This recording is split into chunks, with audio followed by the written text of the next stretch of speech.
Angels, nandito na kami sa bahay ni Kuya. Charot. Ni ate pala. Dito kami nakatira sa bahay ni ate ngayon kasi magkape kami and magkain si Jinjin ng Hindi ako lang magkaon, te. Oh, Ha? Di ka magkaon? magkain si Jinjin ng dinner kasi hindi siya na satisfied doon sa in-order mo kanina, be? Eh, ano to? Wrap? Sa hadi, ano to? Yung kay Hadis wrap.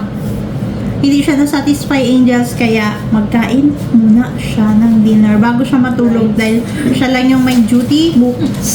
Sana on. Off lahat. Happy Ramadan!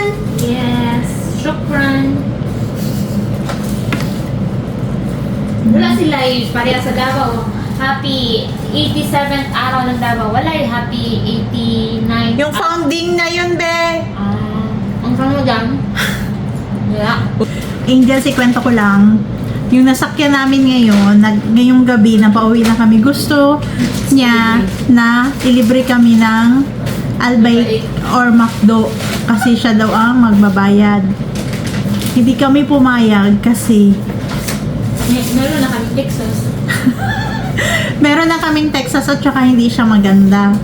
Kaya lang, si Jinjin sabi niya, pwede bukas na lang. Pinakapalit.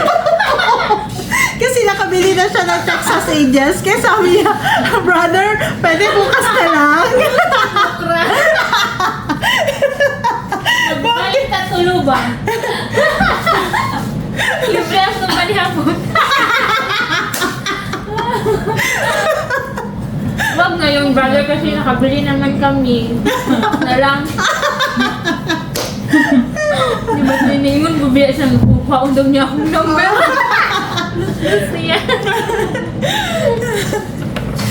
Ayaw man.